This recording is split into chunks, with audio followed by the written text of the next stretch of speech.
Welcome back to Our Home Libraries. For today's episode, we're going to be discussing Meet Me at the Lake by Carley Fortune. As usual, we're going to be ruining this one for you, so if it's something you want to read, go read it and then come on back and give us a listen. And once you have, go over to our Instagram, Facebook, or YouTube channel to check out some additional content or anything that we posted about this. And as usual, it's Our Home Libraries, plural, because it's the two of us. It is just the two of us. And this one was interesting. I mean, we picked it. It's a new release. A lot of people like Carley Fortune. And it seems like her thing, at least now, she's done like 2 books and that's it. Her thing is kind of like the second chance romance. So in this book, we're following a woman named Fern, and about 10 years ago, she met Will, and he had a really big influence on her. So we kind of explore this with a series of flashbacks, but at the end of their kind of platonic time together that one day 10 years ago, they agree that they're going to meet 1 year from that day at her mother's resort. Spoiler, he did not show up. Fast forward to today, and Fern's mother recently died in a car accident. So she's trying to decide what to do about the resort that she now has inherited. And in comes Will, who's now this fancy marketing agent or something like that, right? He tells her that her mother hired him to help with marketing for the resort because the resort had had some money issues in the recent past. So now Fern not only has to decide whether she's going to agree to have Will work with her, but she also has to decide whether to take over the resort or work with Will to get it going again, or maybe sell it to a hotel chain, all while trying to ignore all these feelings that are being stirred up because Will is there, right? So, yeah. How did you rate this, Kayla? Because I just talked a lot. How'd you rate it? Yes. So the thing with Carley Fortune and her first book that came out and this one, she definitely likes to do a dual timeline. So she has flashbacks in time and then comes back to present day. Mm-hmm. That's not my favorite writing style. I don't mind little flashbacks, but when it's constant back and forth, it's not my favorite. Mm-hmm. And so I did rate this one a little bit lower. I gave it a 2.5 out of 5, which I don't even know if we're supposed to do halves. A 2 felt too harsh. A 3 felt maybe too generous. Mm-hmm. It was nice. It was a good, I would say, beach read, summer read, but not much more about it. I didn't think about it at all after I was done reading it. Just oh, that was cute. Done. So that's my rating. Yeah. I gave it 3 out of 5 kayaks. I think I've developed a standardized scale for rating romance novels. Do you want to hear it? Yeah, I do. Okay, so 1 star is I DNF'd it, or I had to force myself to finish it. 2 stars is I finished it, but did I really like it? I don't know. 3 stars is this is good, but it's not really memorable. So I probably wouldn't pick it up again unless I completely forget every single thing that happened in this book. 4 stars is there are some memorable aspects. I would probably recommend this to a friend if it seemed like they like these kind of books. And then 5 stars is I'm going to read this over and over. I'm going to bring it up in conversation. I'm going to recommend it to anyone who will listen. So this one with 3 stars kind of goes in the not super memorable category, but like Kayla said, if you're looking for something to pick up for a quick beach day or something easy, then yeah, it's quick, it's kind of cute, but I probably would not remember the main characters' names if we weren't reading this for the podcast. So yeah.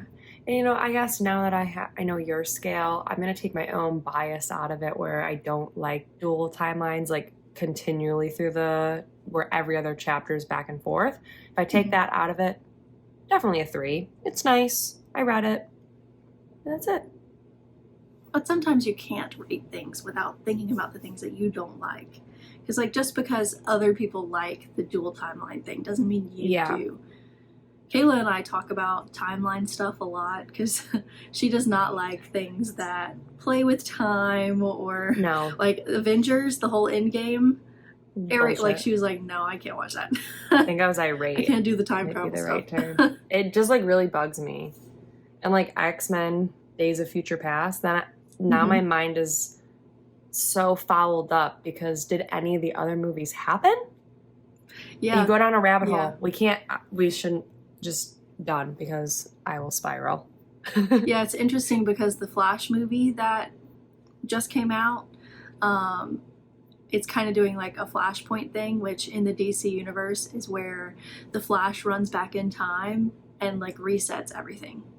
So like sometimes there's an entirely new Batman. Like this movie has at least 2 different Batmans in it. So No, I don't like that at all. I don't like that at all. Bradley he really likes DC, so of course we had to go see it. But yeah, the questions we are discussing in this episode come from the publisher, which is Penguin Random House, and they came from the back of the book.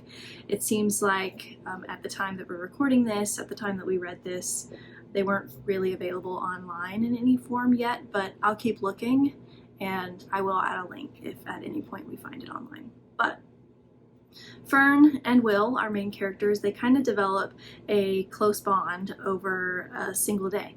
Have you ever felt that kind of really strong, fast connection with anyone, whether it be a platonic relationship, romantic relationship? And if you have, what do you attribute that kind of connection to?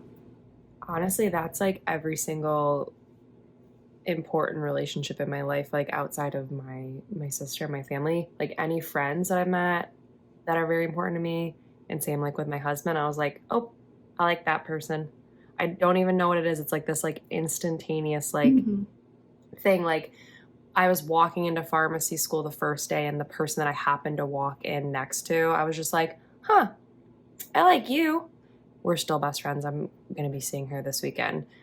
My friend Devin, we were at like some random thing for like the military, and I had to hand her like something to bring to her husband. My husband's like, can you get this there? She needs to get it to her husband. I'd never met her before in my life. And I just like handed it to her. She made like some joke, and I was like, oh, we're going to be friends. Great friends. Carrie, same thing. I was just like, yep, you're stuck with me. I have this thing where then I'm just, people can't leave me once I've decided. And it's not like a huge number of people, but it's like the meaningful relationships in my life, it's those people where like, you can't get rid of me. You're stuck with me. Yeah, I would agree that you and I had a pretty instant connection as friends. But I also think that's because we have a lot in common. We like dogs. That's like literally how we initially connected, was dogs. And we're both Aquariuses, though we're kind of like opposite Aquariuses. It's really interesting. Yeah. And we like to read, so like we just have a lot of things in common that are important and that help maintain a friendship, you know? Yeah. And I also had a really strong kind of instant connection with my husband, Bradley, pretty early.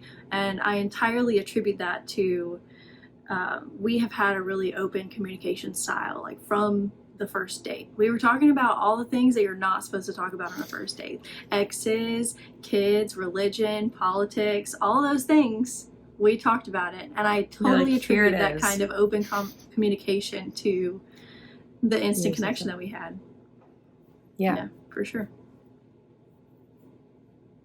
Funny story about my husband.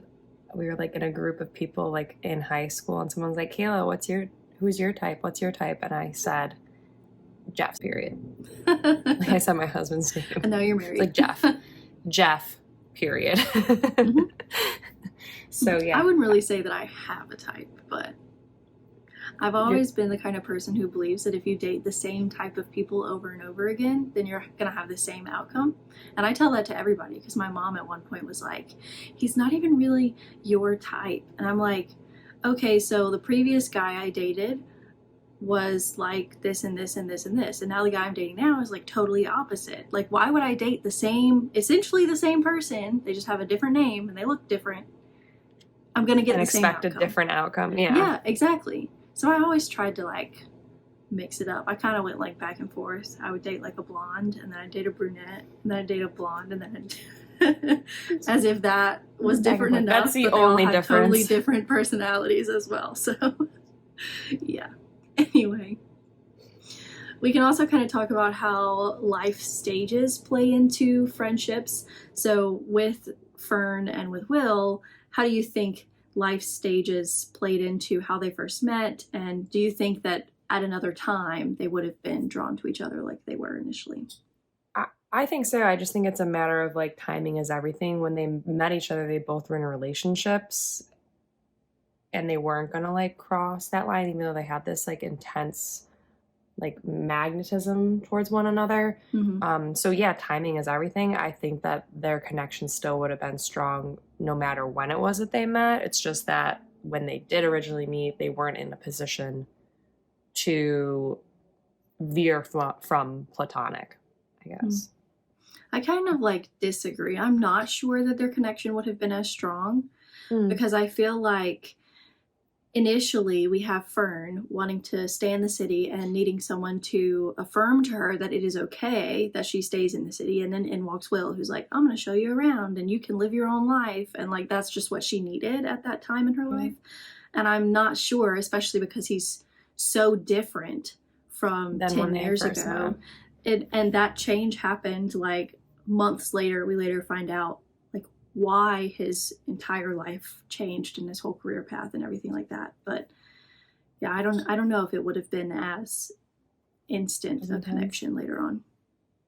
See, I think though, and we've talked about this before, like not like soulmates, but like I think that there are like connections with people beyond just like you said, like how he responded to her in that time was because of where he was in his life, which is important.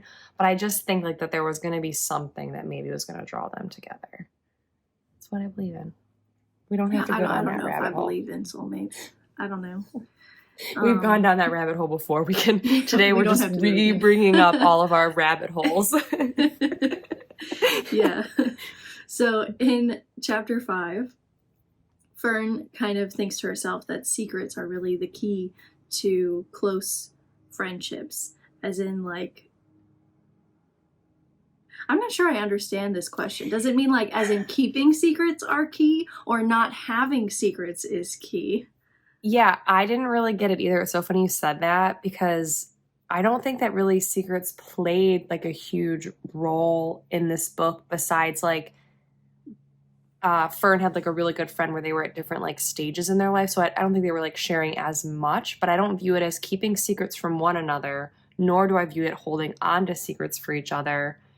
The only like big thing that was really kept was that there was a pastry chef at the resort that Fern loves, and her mother and him had been like on and off together, but they never let Fern know because they didn't want to like upset her. I feel like that was only the only like really big like secret that was held in this book.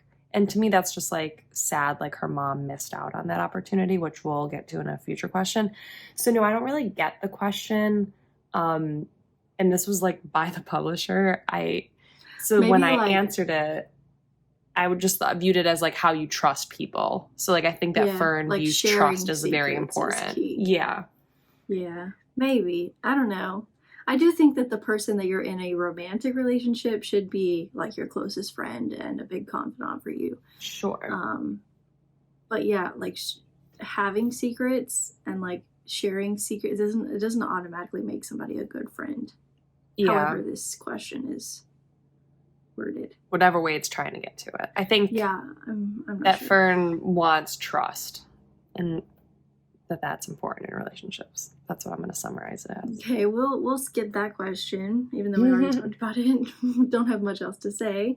Her close friend that she has in the flashbacks, and I guess in present day, her name is Whitney. How do you see Whitney and Fern's friendship evolved, and have you seen any of your long-lasting friendships have similar ups and downs?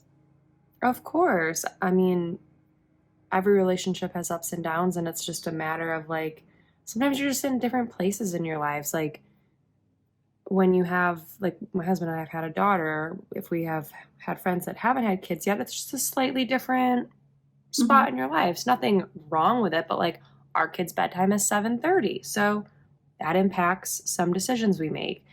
And so in this book, we kind of see like Fern's best friend, Whitney, has a child, kind of, dealing with all that. When they were going away to school, Fern liked being away from the city. Whitney didn't. So they were just at different stages or what things were important to them. So I just think relationships ebb and flow. So I Mhm. don't think there's anything wrong with it. That's just like the way life goes sometimes. Yeah, I mentioned in our last episode I don't really have any long-lasting friendships, not like a significant. I mean, if you think about like Fern and Whitney, they've been friends since what, middle school, high school, something like that. Yeah, I young. don't have friends in my life currently that have been around for that long. But I mean, like Kayla and I, we've known each other for what, 4 years, 5 years. I mean, you could Yeah, consider that a long-lasting friendship. I think it's long. But time is relative. So what is the definition of long-lasting? That is a better question. There you go. So the another character that we have not mentioned is Jamie. He worked at the resort growing up. Him and Fern dated, and now Jamie kind of is also in charge of a lot of things at the resort. He loves the resort too. Him and Fern have remained very, very good friends. What do we make of their relationship both in the past and the present? And do you think they would have stayed together if Fern had never met Will? I don't think they would have. I think that I don't know. I mean, she probably would have met someone else that made her realize her feelings for Jamie were not really romantic feelings. yeah, that's the way it felt to me, is that they made it romantic when really it probably should not have been a romantic relationship. They always had like a lot of love and respect for one another. I don't think it should have been a romantic relationship. Yeah. And I think that they would have come to that conclusion with or without Will. And I like that they're still close even after all that. I think that for Fern coming back to this resort and not having her mom there, having Jamie, who has known her mom, knows the resort, was such a good, positive thing for Mhm. her to have. Yeah. I think even without meeting another person, I think his love for the resort and her desire to kind of do her own thing in the city would have eventually put a big wrench in the relationship anyway. So Yeah. I don't know. I just don't think they were fit for one another, and they would have figured that out. So we mentioned that Will was like this free spirit. He was an artist, if we didn't mention that, and he did not see himself living in Toronto. I think it was Toronto, right? And after he spent his 24 hours with Fern, he then learns, like just a little bit later, that his sister, his younger sister, is in fact pregnant. So he ends up deciding to move back to Toronto to help his sister with the baby. And this kind of changes his life trajectory. He ends up working a very like stable job to have income to help his sister and just be a really good brother. But vastly different from the Will we met when he met Fern for that day. Yeah, definitely. So do we think that the time with Fern impacted his decision to come back to Toronto? No, I think he would have moved back regardless because he had a lot of guilt about his similarity to his mother, who like up and left the family and moved to Italy. So, um, yeah, I think he would have done what he did. I think so too. And I think that as we learn about Will and his character and what he, wants, it's always for like the people around him to be okay and to be safe and taken care of. So him being that way for his sister was always going to happen, regardless of what his day with Fern was like. It's so interesting to me that this book, they want one of the biggest themes to be that like the people you meet can have a really large impact on you, right? And that's the whole thing with Will and Fern.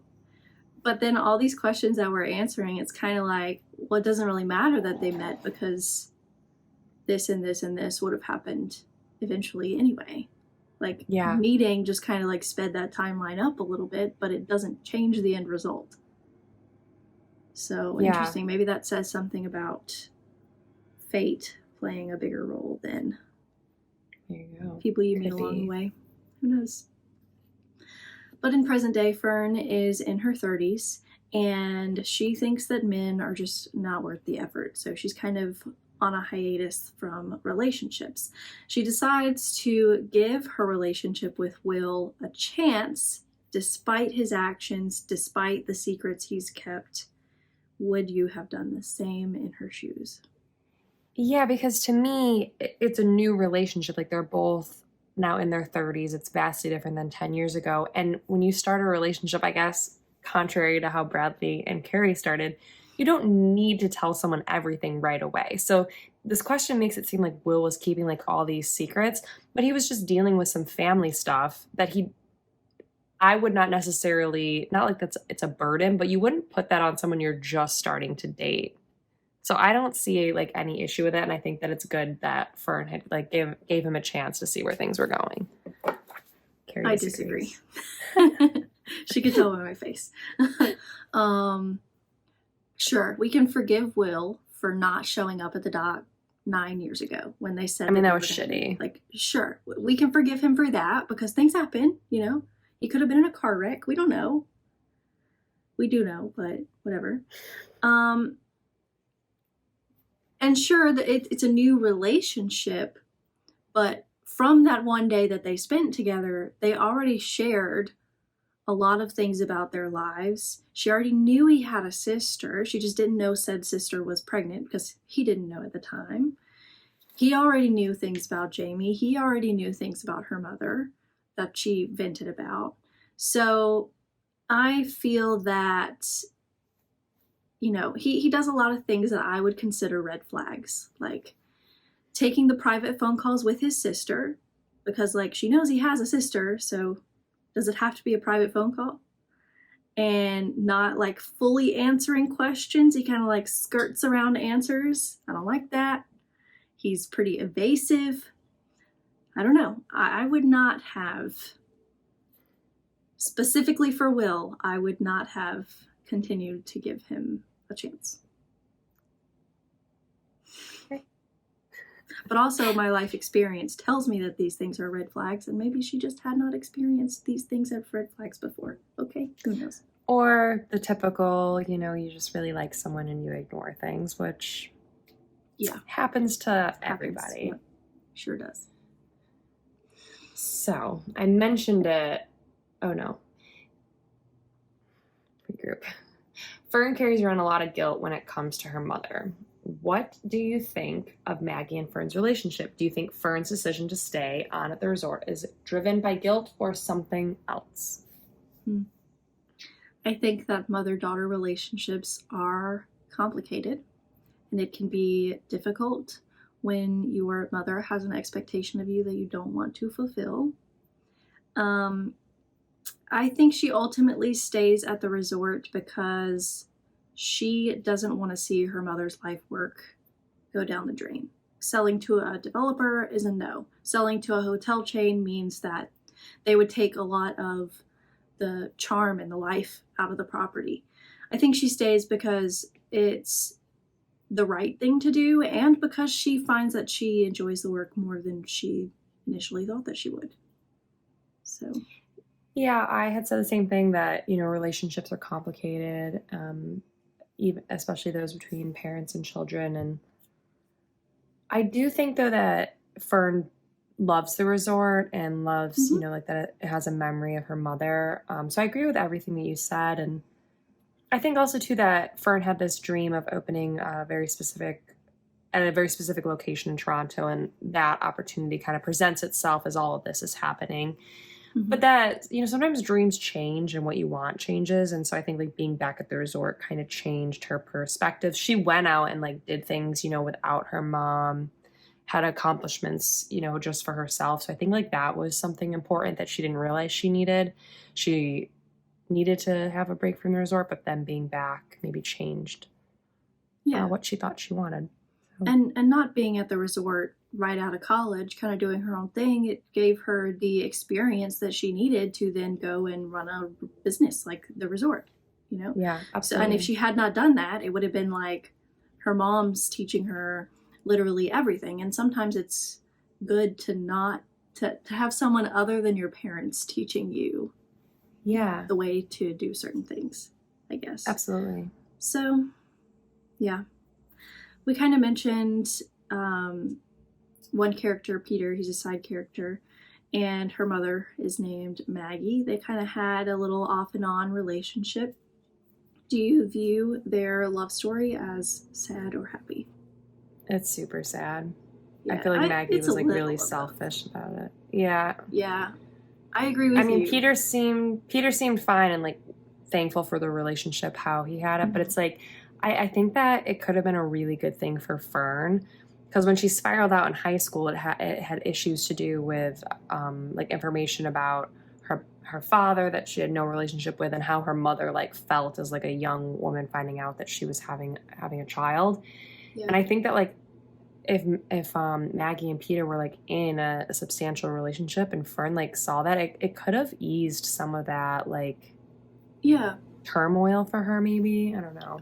I mean, she already kind of viewed Peter as a father figure in her life because he was Yeah. constant. He was there for her growing up. He took her to whatever after school activities. He would pick her up from things. Like, he kind of was that father figure. So it's kind of a shame that Maggie decided to keep that a secret and not let Fern know that Yeah. they were kind of together.